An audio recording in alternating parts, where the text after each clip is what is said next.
It's not a want, it's a need. You have to get video nowadays. Talk about Reels, we talk about TikTok and stories and all that. The need for video content is huge. What's up, everybody? Today in the Vidpreneur community, we got somebody who I met a while ago and honestly was probably one of the first people to show me the value that we were actually providing. I remember the numbers that we were charging for videos. You would probably laugh just thinking about what we were doing back then. And of course, very grateful for that season and the ability to do that. But Josh was definitely one of the first people to really highlight the value that we can bring out from video. And at least for me specifically, like question, holy cow, man, you guys are just doing this. Why wouldn't you try doing this? Yeah. So got Josh Mangum here, man, with the WIT Group, an award-winning agency. And we're going to talk all things marketing, entrepreneurship, and really how you as a vidpreneur can crush it in the video industry and just kill it, man. So Josh, if you could just real quick, man, just introduce yourself a little bit, talk a little bit about who you are, what you do, and maybe start out, if you feel like it, about what got you in this space to begin with. Sure. So Josh Mangum, founder of WIT Group, which is a pretty unique agency. It's a performance-based digital marketing agency. So we work on commission to drive leads, website sales, just performance in general for clients. So we've been doing it for about 4 years now. And before that, I ran this as a personal consultancy for about 8 years. So this is my side gig. So this is my side gig turned into my job, which is everybody's dream, right? Yeah. So, if you look at it that way, I've been doing this since 2011, but I got started back then kind of out of sheer desperation. I graduated with a marketing degree around the same time that the '08 crisis had happened. And there was just zero jobs out there available. Yeah. And I'd put out literally thousands of applications, and trying to update your cover letter for each and every single resume that you sent over, and I think it was a full-time job for about a month, and I didn't even get a single interview. So at that point, I was like, well, I can either figure this out, or starve, right? So I started teaching myself digital marketing, because at that time, everybody, there's lots of competition for marketing directors and marketing manager roles and things like that, but there was not a lot of expertise in digital marketing. And so I started teaching myself that, and then when I felt like I had learned enough and I could start producing this for a fee, well, I didn't have any clients and I didn't have any track record, I didn't have any case studies, I didn't have any testimonials. So for me to go secure clients was really tough. So I started working on commission, just because I said, well, I've done all this work. I've got to do something. Got to do something. So, I started approaching businesses about, hey, can I do digital marketing for you? And hey, you don't even have to pay me unless we get to these results. So since its inception, WIT Group's always been a performance agency, if you think of it that way. But yeah, that was my kind of start in entrepreneurship, and I actually got kind of sucked back into corporate America for those first 7-8 years, and had a son, and kind of lived that life. And then WIT was just kind of on the side, and then the entrepreneurial kind of spirit hit me back in 2019, and I wanted to do my own thing, and so I left a really, really great job. We developed an exit strategy, and I planned this out for about 6 months, and then we jumped into launching an agency back in 2020, and it was about 3 weeks before the global pandemic. So that was a crazy time, crazy year, lots of changes since, but I own 3 different businesses. WIT Group is still kind of the primary, but I own 2 other businesses, so I'm trying to grow those. They're still in starter mode. So I try to split my time accordingly with all those businesses. But I don't know. I think that's kind of how I got started with entrepreneurship. I needed to put food on the table. Dude, honestly, I love that, because a lot of people kind of are doing it out of that place of necessity. Not a lot of people. I mean, some people do. They get the opportunity to try to build it, but you really didn't have a choice. You weren't getting the opportunity to work at places, and you had to build this thing. What was that like for you in that moment, knowing you had to do it? Because I guarantee you somebody watching this right now is thinking, I'm in a similar place. Like, I have to do this. Yeah, I mean, obviously back then it was scary. And I had sunk a lot of time and resources into getting that degree. And so for me to finally, for me, it was a big accomplishment just to get through undergrad because I had to go part-time and kind of pay my way through. And it took me the better part of a decade to get through undergrad. It's kind of embarrassing. But when I finally did, so it's okay. Yes. but yeah, with massive amounts of debt and finally having this piece of paper that says, you know, I'm done with school and I can go into the workforce, then it wasn't there. So it was really deflating. It was really discouraging. But it wasn't until I was actually right down the street at the Richland County Library, and that's where I was self-teaching myself as a YouTube warrior how to do digital. And I just kind Shout of out to all the YouTube warriors. Just Yeah. real quick. Yeah. it's a lot of times when I'm interviewing people, if they tell me they're self-taught, my ears perk up because that means they're self-motivated. And so, you know, that's a whole nother story for another time. But yeah, I walked across the street and I sat down on a park bench and I just said, you know, you're going to think your way out of this. And I was there for a very long time.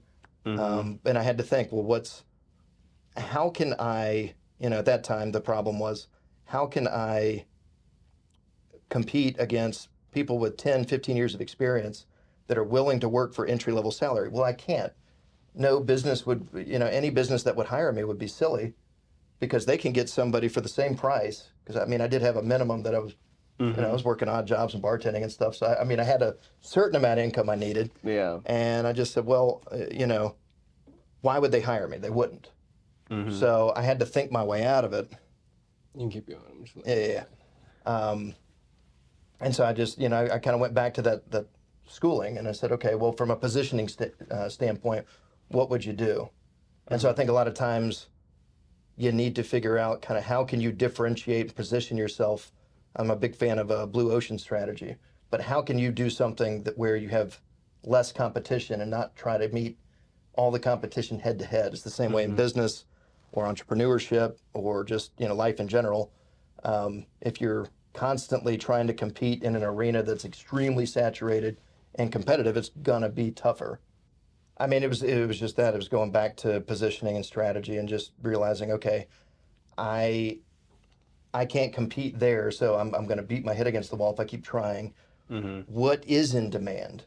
And at that point, digital was in demand.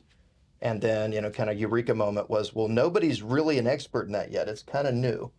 And so it was teaching myself a specialized skill that was, you know, again, more specialized, but also not the same skill set that everybody else had. So doing something a little bit differently kind of helps with standing out, and it helped me get my foot in the door with a lot of businesses. So, you know, just identifying that was my target, and then I had to put the work in. And that was the hard part, is that, okay, you know, we just talked about, I spent a long time in undergrad, and then I realized, like, well, now I've got to go get educated again. You know, not that all that is kind of worthless or anything. It's very valuable, but, you know, all the digital stuff is brand new. So I had to go do the work and learn that before I could start approaching businesses. And I mean, the Dunning-Kruger effect was probably in full effect at that time. I knew nothing, and I didn't know that I knew nothing, even after 2 weeks of really diving into it. But at some point, you have to start doing the work to learn how to do the work. And so, you know, I felt like I was at that point, but looking back at it now, just it's really funny how little I did know at that point, but I was hungry. Dude, it's crazy when I think about, I remember when I got my first like big retainer client and I was like, holy cow, like this is a thing, like we can really build this. I remember specifically walking into this business and talking as if I was a video expert. Yeah. Literally talking as if I was a video expert, and I had been in this industry for like 10 years and landed the client and went all in well, but I had only been doing it for like 365 days, which is insane, man. To look back and think, holy cow, like I actually felt like an expert before I was an expert, which is kind of like a really important thing, right? You have to be able to understand that you don't know everything, but you still want to be able to have that finesse and confidence to showcase yourself as an expert. Right. Because no one's going to trust you if you don't even seem like an expert. That's the word. You know? Confidence sells, trust sells. We're living in an age where that is an interesting area, though, because everybody can go to ChatGPT and get the answer that they need to comment, on LinkedIn or something. Everybody can produce a copy. They can do, YouTube warrior. You can go on YouTube and learn a lot, so you can be able to talk the talk very easily, and that confidence that comes through when you know your stuff and you know the right answer, and you're able to explain that. That's half the battle. Doing it's the other half, and I think there's a lot of times that there's a quote. Trying to remember who it was. Richard Branson, actually, I think it was, that says if you get an opportunity that's slightly outside of your purview, take it, learn how to do it, right? Because otherwise you're never going to grow. So, taking an opportunity that's way outside of your purview, that you have no idea how to get that job done or how to do the work, that's probably a mistake.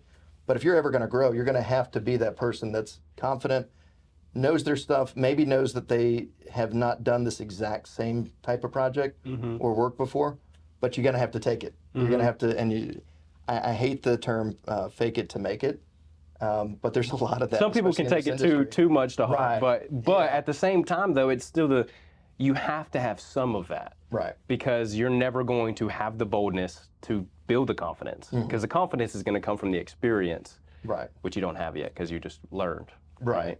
Yeah. So I'd say steps. You've got to put yourself out there. You've got to be confident. You want the person on the other side of the table to trust.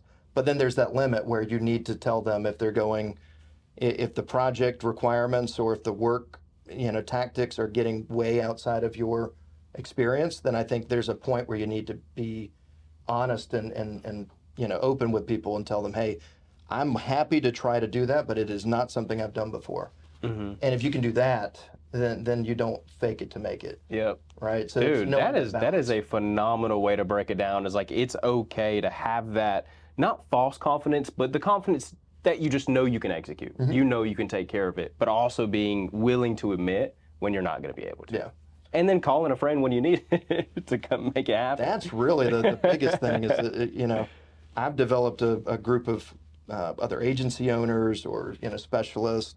You're kind of one of them. So if I need something that's outside of my skill set that's in theirs, that's the first thing I do. Yeah. Is call, because I would rather either partner with them to do the work or get their advice on how maybe I could do the work before I just try to stumble my way through it. Yeah, and if you find good people to do that and you partner with them, you could more than likely charge more because the quality is going to be better too, right, of the product, right? Like you go into it and okay, this is what we're going to create, and you're not going to be able to give it everything, which you wouldn't sell it anyways, you partner, but some people might, right? So there's definitely some value in divvying it up. Like we just did a big $25,000 video project, brought in David to do the podcast side of it, stuff for, right? Yeah. Literally the best shoot day we've ever had, and it's because our video team could focus on the production and telling the story while his team was focused on communication, community building, all of that they were doing within their team. So it was really cool being able to bring in partners when you don't know. Finding good partners and vendors is really important. And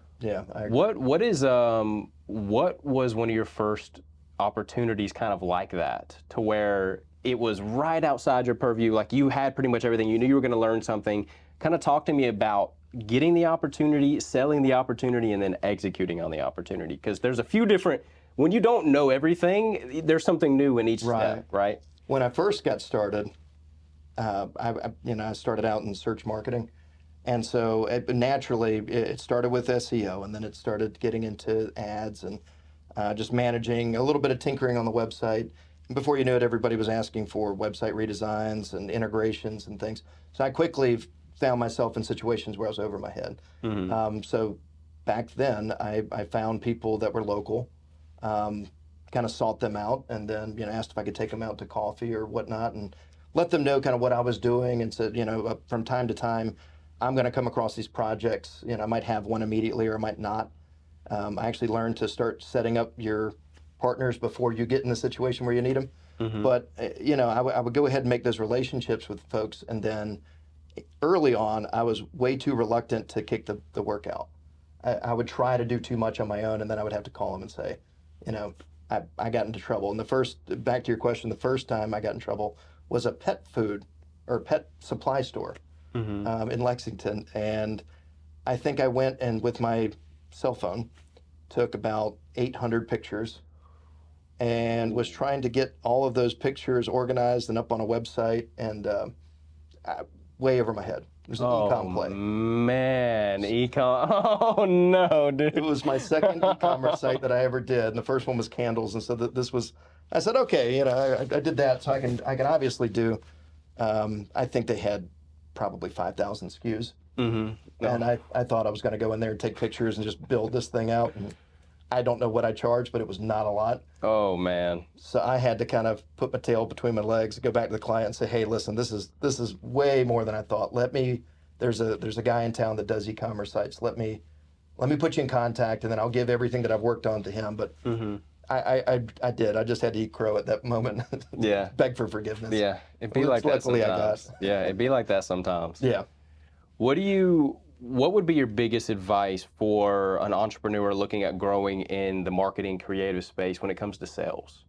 Sales can be, you can have somebody who can be really creative, create a good graphic, create a great video, create a great marketing campaign, but being able to sell those things is a whole nother ballpark, because you're not just talking about the product, you're fitting the product to the person and making them feel comfortable with the purchase. So talk a little bit about that for me.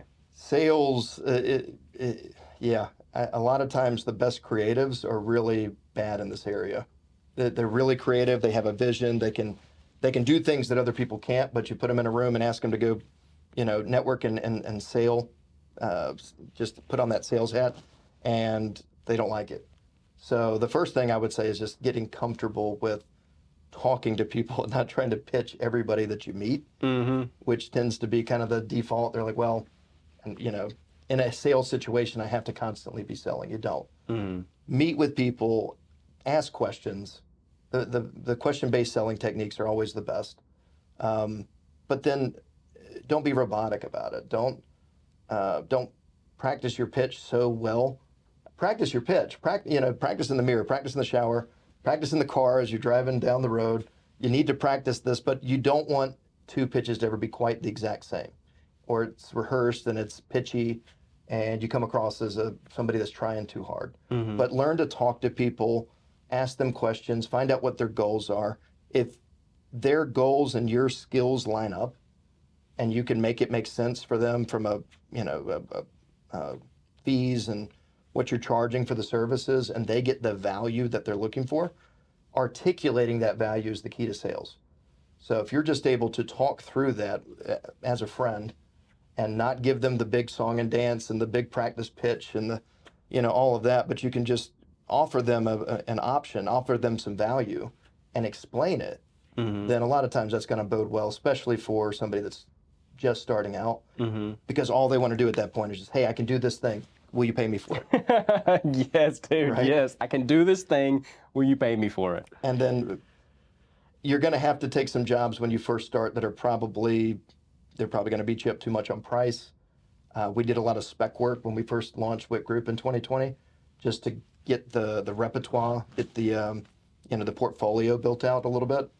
And sometimes that's okay, but as you do that and you have examples of your work, as you establish yourself and your credibility more and more, then the sales kind of comes into place, because then you have to make sure that you're pricing things appropriately. You talked about that a couple years ago. We talked about it.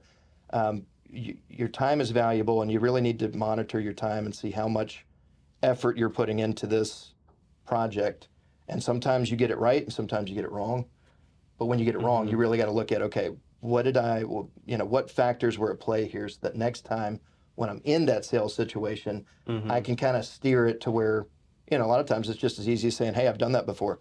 It's going to take 20 hours. It's not going to take 10, like you're thinking. Yeah. Right? Because there's editing, and there's, this and that, depending on what they're doing. If it's videography, I'm sure there's, you got to travel, you got to get there, you got to shoot, you got to set up your equipment, and then all the editing that goes on, and the back and forth, and the revisions, and you got to factor all that in. So you won't be as good at that in the beginning.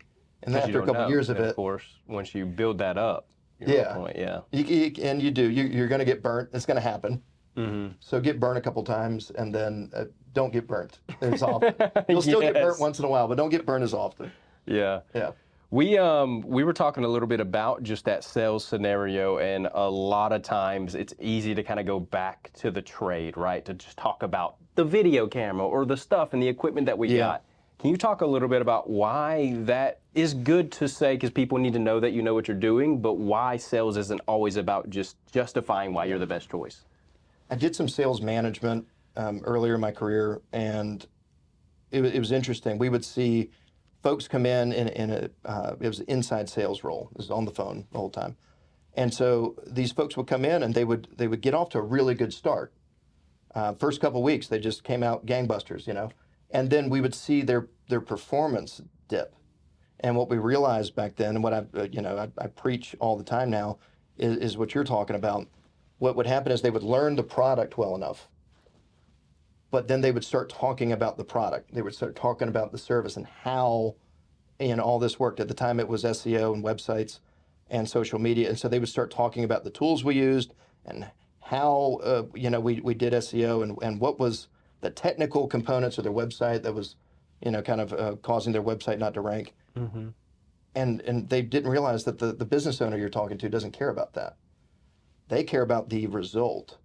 And so we've got a cool graphic on our website that has a picture of Mario and the flower, right? And he's shooting fireballs out of his hands. Mm-hmm. Well, if you were going to sell that flower to Mario, you probably wouldn't be talking about the petals and the size of the flower and the chemical components. You'd probably tell him, hey man, if you buy this flower, you can shoot fireballs out of your hands, right? That's cool. Yeah.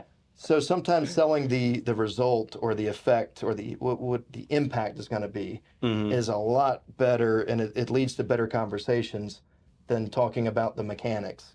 The talking about how the sausage is made is probably not the way to go. You want to talk about how delicious the Honestly, to product most is. people, it's disgusting how it's made. I mean, no one wants to hear about that, Nope. And the kind of same thing for what we do. I think it's important to be aware and be able to articulate that process, but a lot of people, they don't want to know all that. They know they need a video. I know that if I go to a dealership and I'm going to buy a vehicle, most of the time, some of the best salespeople out there are car salesmen. And very rarely are they telling me about the pistons and the engine. I mean, they'll tell me the cool stuff, but they're not going to get into the nitty gritty of the mechanics of how that car was made. Mm-hmm. They're going to talk about how it drives. They're going to talk about its features.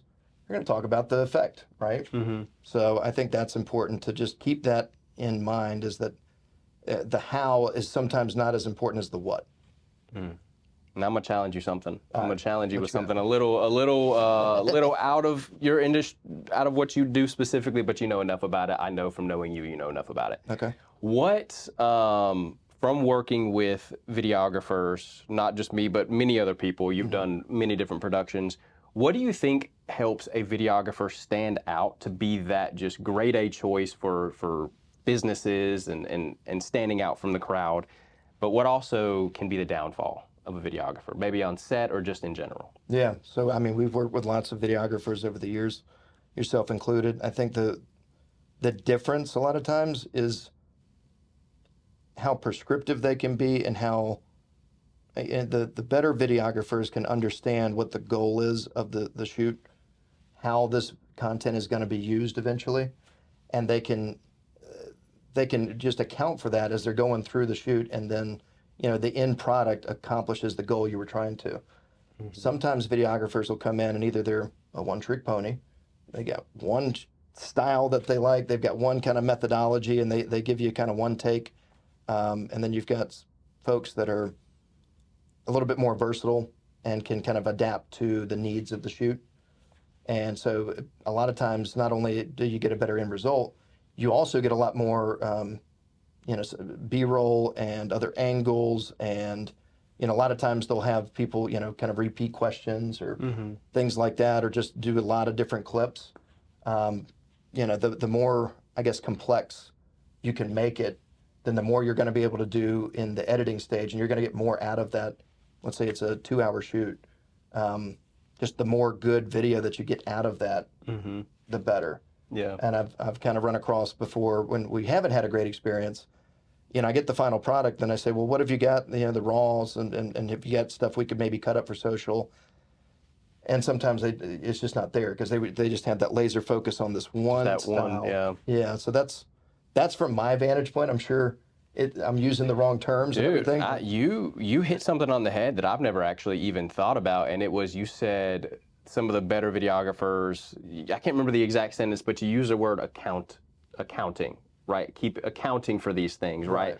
And I think what I've noticed, and our team tries to do really good, and what I've seen other great videographers do, is they just keep account throughout the shoot, right? They're aware of the B-roll that they're getting, the narratives that they're getting. They're asking questions and remembering what people are saying. They're not just showing up capturing things as they're going. Like, they're building Yeah. as they're shooting, right? Calling the shots, calling out for what they want. And you might not have like the shot list. You might not get there knowing exactly what you're going to shoot, especially if you're going to a company and you're doing more of like a branding video, and it's not like a planned out shoot. But you can still kind of look around at the very beginning of the shoot and kind of think, and you do a great job of this, is just think through, okay, I could get a shot of that, and I could get a shot of this. And then in the process, a lot of times you figure out different angles and different things you can do. And so a certain amount of creativity is another big factor that I didn't cover. Yeah. Some people have it.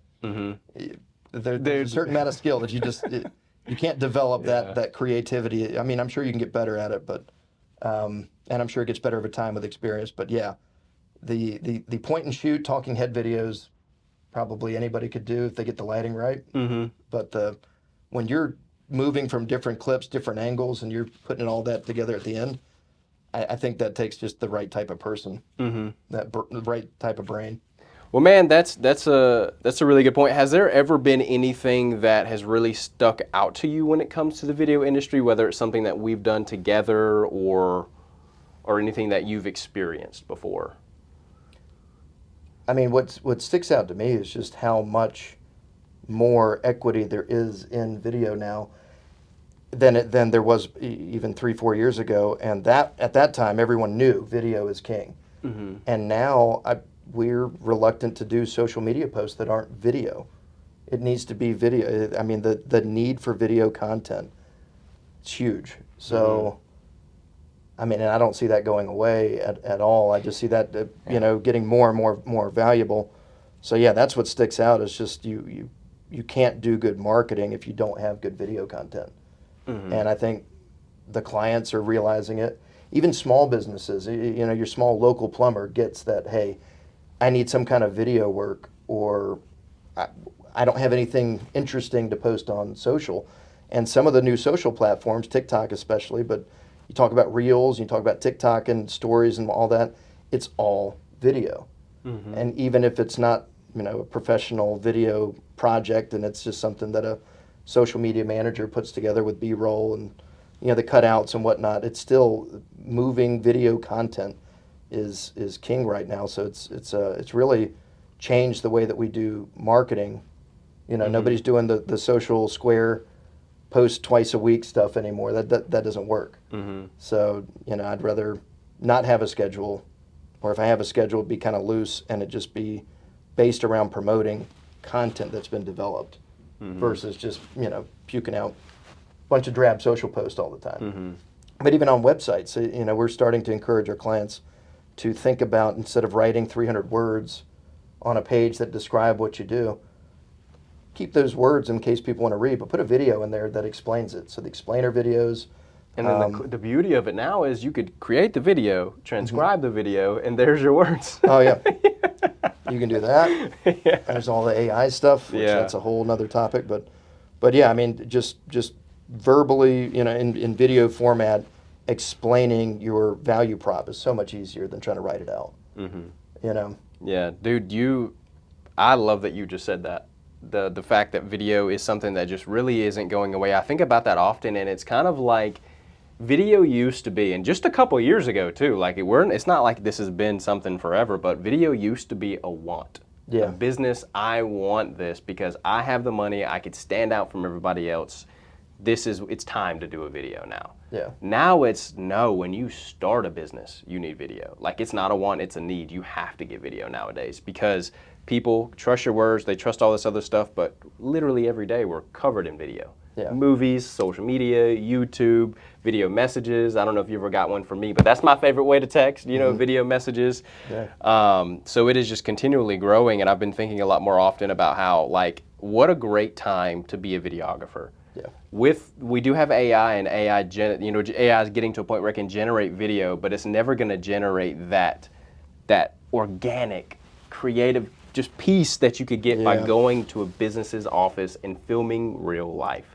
And we, as videographers, get the opportunity to do that. So it's cool. Right. And if you're watching this, I hope you get excited, because I'm sure you've been seeing a lot of the AI and a lot of these shiftings in marketing. But as a videographer, we actually owned a piece of real estate in this industry that you can't replace very easily. You can. No, you'll find examples where somebody has really just they got it right. But in 99.9% of cases, it's just like AI-driven content or AI, graphic art. You can easily tell when it's done by AI, and it's not anywhere near on the same page as an actual shoot with the actual client and their business in the background. It's just night and day. So we're not a huge fan of the AI stuff. But it's a great resource. Yeah, and especially right now we're doing a lot of work with like e-commerce and Amazon, and so anything that is direct to consumer, product goods and all that, video is really not just a want but a necessity. And if I'm shopping online right now and I can see the pictures of the product, but there's no video where somebody's using the product, I'm less likely to buy. And I think a lot of people are in that boat. So we're now encouraging our clients to go back and get some video work, even if it's not the most professional thing that's ever been produced. It's not Scorsese doing the video, but hey, get yourself a light box and film this product in action. But if they could partner with a videographer that could figure out some kind of format to either come in and do a lot of the shoots in one day and do the editing over time, or to come in and periodically, maybe every couple months, come in and do some videography for them, it's really valuable, especially for anybody that's doing any kind of volume. Yeah. But you talk about the user generated content and just all the kind of point and shoot work that's done. I think videographers that figure out how to facilitate that, for most clients don't want to do it themselves, and they hate doing it themselves. Oh man, these words you were using, bro. I love it. Facilitation. Our job as a videographer is to facilitate the shoot and to make sure it's doing what you're saying, right? Like, it's how do we optimize our clients' time the most? We're not just showing up to get one video. How do we make this the most valuable use of their time right now? And if you can come to them with a solution like that, and you can tell them, hey, for X number of dollars, then what I'll do is I'll get all these shoots, and you can be efficient with your time, price appropriately, but you can give them professional grade videography. I think the value is just going up every day for what that's worth to a customer. Like, the education part isn't as necessary as it used to be. I think everybody gets it at this point. They just want it. And they need it. Yeah. They do. Well, Josh, I know a question that a lot of people ask themselves, and probably people watching this video right now are thinking similarly. If I'm an entrepreneur, and we could speak a little bit more specific to the video space right now, and I'm looking to get the next big job, or I'm looking for the next big project, or honestly kind of need it, what would be my next step? Kind of like you're on the bench moment. Yeah. You're sitting there, you have to do something. I think that the biggest thing that they can do is they can get plugged in. They can go to networking events. They don't have to be anything expensive. They can just be, some of the, Columbia and Charlotte have a lot of local events where, might be $5, $10 to attend, get a ticket. But other than that, a lot of them are free. But get out there, meet people, make connections, make sure that there's folks out there that know what you do. A lot of times that's your best sales force, is having people in the community that know the work that you do. So when they hear that somebody has a need, they can connect you. And so the networking component, I think, is huge. I used to not put enough stock into that. And, the last couple of years kind of changed that tune, and it's really worked out for the better. But yeah, you have to put yourself in a position to get that big job. So unless you're going to be, cold calling and working through a CRM and calling every single business owner in town, which is fine if you want to do it that way, but otherwise you need people to know what you do and that you're good at your craft, and then you need to be out there and talking to people so that when they do have a need, they don't talk to anybody else. And everybody they talk to only mentions you. Mm-hmm. Yeah. Yeah. That's awesome. And that goes a lot along with kind of what we try to preach and push, which is you can do the online marketing, you can do the content, you can do all of that, which we should. It's free. It's one of the best ways to do it. And it's a given. Like, that's not even a question. Yes, you should be doing it. Yeah. But at the same time, that local connection can really just build up your ability to build a business. Rather than trying to just be this online company, when you build that strong base locally, you can go and do these bigger jobs somewhere else, right? But you got to get plugged in to people. And then you get to meet people like Josh. Yeah.